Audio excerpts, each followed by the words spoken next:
The lethality of their power is greater than ever. Their capacity to impose control over the politically awakened masses of the world is at a historical low. In earlier times, it was easier to control 1 million people than physically to kill 1 million people. Today, it is infinitely easier to kill 1 million people than to control 1 million people. And now, with the ever-increasing attacks upon our liberty to keep us safe, it is a beautiful ploy. Whether or not these are false flag terror attacks to give the people, the sheep, a sense of fear that they'll do anything, they'll give up their rights so they can, well, I'm not doing anything wrong, you can look into my records. Well, look at it this way. The IRS has been caught targeting the Tea Party and so-called anti-Obama people, similarly to how Nixon used the same tactics when he was president. It's not that Nixon or Obama, are opposites, polar opposites. In fact, they're working for the same cause, the same purpose. They are Republicans and Democrats, these oligarchs, have chosen to run the show, to move in closer and closer to the one world government and deny any, we are not going to work for its world government. That is insane. Those are conspiracy theorists. We are not trying to read your emails. We are not listening to your phone calls. Absolute lies. Absolute lies.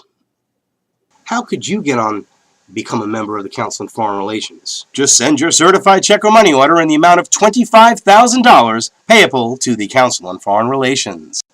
If you'd like to pay $25,000, you can become a member of the Council on Foreign Relations.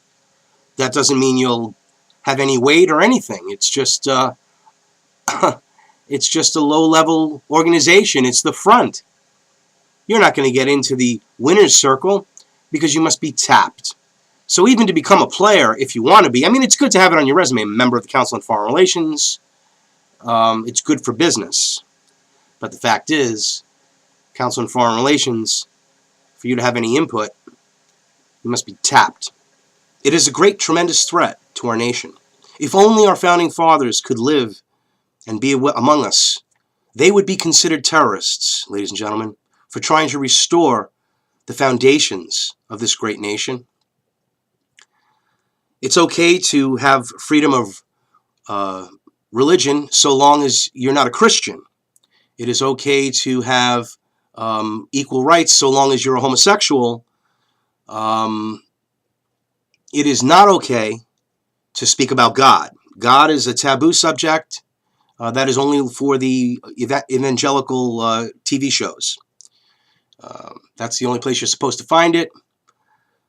Whereas they use God constantly and, may God bless the United States. Well, they're speaking of Lucifer, because Lucifer is the god of these secret societies, these Masonic elements. And this is true. I know it's hard to believe, and I know many of you who are not aware of what I'm speaking of or have never seen any of my many, many hundreds of broadcasts clearly are not aware. It's not just the Masons, but it's the Masonic doctrine. It is the Luciferian doctrine. Now, the way they battle this is by calling it a conspiracy theory. Certainly many conspiracy theories have been proven to not be theories at all, but to be facts. The Gulf of Tonkin, many of them. The IRS was considered to be a conspiracy, a right-wing conspiracy theory against the Obama administration. Fast and Furious is clearly a conspiracy theory. When they claim things are a conspiracy theory, that's when you have to look even deeper and realize that they're lying. Doesn't one ever consider why members of Skull and Bones and Scroll and Key and Rhodes Scholars are always in high positions of power in our government and in the corporate sector? Doesn't that strike you as odd, or you just think it's because they're privileged? You think it's a coincidence? You think it's a coincidence that every president since Kennedy has spoken about freedom and liberty, and Wilson said we need to make the world safe for democracy. And we've lost our liberties and the world has become more chaotic. Isn't it possible that everything that we see and these people preach about on television, the media of all sorts, are actually telling us the opposite of what's going on? Because if you look back at history, that's exactly what it appears to be. Wouldn't you agree that if you look back at history, we went into Vietnam to stop the spread of communism and for freedom and liberty. We went into Iraq and Afghanistan to free freedom and liberty of the Iraqi people. Are they really so free? Certainly in Libya, having Al-Qaeda running the show in there is really not keeping them free. It's keeping them controlled. This is imperialism, hidden by liberty. It is the opposite of liberty. It's enslavement. And these oligarchs that are in the highest places of power in our government are the reason why we're all suffering. And now many of us at home are beginning to feel it. The wedge between the rich and poor has gotten wider and wider. The gap ever increasing. And the lies on television are just unbelievable. We must understand what's going on in order to fight it. There is a concerted attack over the last 60 years against the liberties and freedom of Americans and their rights and their abilities to prosper, as opposed to the opposite. They put everything in place to make it difficult for success if you wish to go into business for yourself. Most businesses fail, small businesses. There's a reason for that as well. It's a very big, deep, wide hole, a bottomless rabbit hole, a bottomless pit of evil. But I implore you to understand why the world, you know something's wrong. You know something's wrong. You can sense that something's wrong.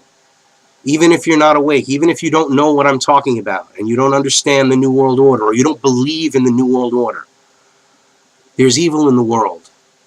Why do you believe that it cannot be conspired upon for a purpose? Why doesn't that make more sense than just having these random different wars culminating after every decade or so? It shifts from the war against communism to the war against terror, the war on drugs, the war on obesity, the war on cancer, the war on diabetes, the war on heart disease, the war on everything the oligarchs can profit on. Starting to get the picture? I pray so. An undefined enemy. The Civil War is another war that was promulgated by the elite. They wished to take back what we fought, our ancestors and forefathers fought and died for, to have freedom and liberty and a constitution with our rights given to us by God, and they wish to take away these rights. And many are willingly giving them up. They don't understand the battle. It is a true battle between good and evil. Now, lately, people have been telling me I sound like I'm a religious guy, and I'm not. I lived a secular life my whole life. And I do realize that there is something going on here that's real. And Satan, evil, the devil, whatever you want to call it, is here on earth. And they mock it. They put it in movies, Pick of Destiny. I mean, it's all over. It's all over. You see the Satanism in the movies, in television, in writing, in the videos. Why? Oh, it's just theater? It's just a show? Well, that's how you're perceiving it. But once you dig down and find out who the people are and the players behind these companies that are producing this information, you get to realize that it's part of the social control and it's part of the conversion process to move you farther and farther away from God and good things. There truly is a battle between good and evil. And this is what we're fighting. We're fighting evil. So I don't care if you're I don't go to church. I'm not my son goes to Catholic school. We don't go to church, okay? But Christ is a part of our life. Our home is our church. He is in our heart. Our hearts are his church. And if you don't believe in God, and you think that whatever higher power you believe in, you can worship a cabbage, it doesn't matter. But you must admit that you yourself are not a god. Because if you take that position, that's the Masonic secret. The secret that we're all gods. That's the lie. That we can evolve into gods. And they're doing a good job of it. They're human cloning, stem cell research. These people, while everything has a good promo, a good production video, a good promotional campaign, there is a very evil and despicable undercurrent about this. Because cloning, I mean, these movies, these scientific sci-fi movies, War of the Clones and stuff, I mean, believe me, these oligarchs, this scientific dictatorship controlled by them is the direction that they're heading. They're giving clues along the way. But there's a reason. There's a reason. There's a reason for this. There's a reason education sucks, and it's the same reason that it will never, ever, ever be fixed. It's never going to get any better. Don't look for it. Be happy with what you got. Because the owners of this country don't want that. I'm talking about the real owners now. The real owners, the big wealthy business interests that control things and make all the important decisions. Forget the politicians. The politicians are put there to give you the idea that you have freedom of choice. You don't. You have no choice. You have owners. They own you. They own everything. They own all the important land. They own and control the corporations. They've long since bought and paid for the Senate, the Congress, the state houses, the city halls. They got the judges in their back pockets. And they own all the big media companies, so they control just about all of the news and information you get to hear. They got you by the balls. They spend billions of dollars every year lobbying to get what they want. Well, we know what they want. They want more for themselves and less for everybody else. But I'll tell you what they don't want. They don't want a population of citizens capable of critical thinking. They don't want well-informed, well-educated people capable of critical thinking. They're not interested in that. That doesn't help them. That's against their interest. That's right. They don't want people who are smart enough to sit around the kitchen table and figure out how badly they're getting fucked by a system that threw them overboard 30 fucking years ago. They don't want that. You know what they want? They want obedient workers. Obedient workers. People who are just smart enough to run the machines and do the paperwork and just dumb enough to passively accept all these increasingly shittier jobs with the lower pay, the longer hours, the reduced benefits, the end of overtime, and the vanishing pension that disappears the minute you go to collect it. And now they're coming for your Social Security money. They want your fucking retirement money. They want it back so they can give it to their criminal friends on Wall Street. And you know something? They'll get it. They'll get it all from you sooner or later because they own this fucking place. It's a big club, and you ain't in it. You and I are not in the big club. And by the way, it's the same big club they use to beat you over the head with all day long when they tell you what to believe. All day long, beating you over the head in their media, telling you what to believe, what to think, and what to buy. The table is tilted, folks. The game is rigged. And nobody seems to notice. Nobody seems to care. Good, honest, hard-working people, white collar, blue collar, doesn't matter what color shirt you have on. Good, honest, hard-working people continue. These are people of modest means. Continue to elect these rich cocksuckers who don't give a fuck about them. They don't give a fuck about you. They don't give a fuck about you. They don't care about you at all. At all. At all. Yeah. You know?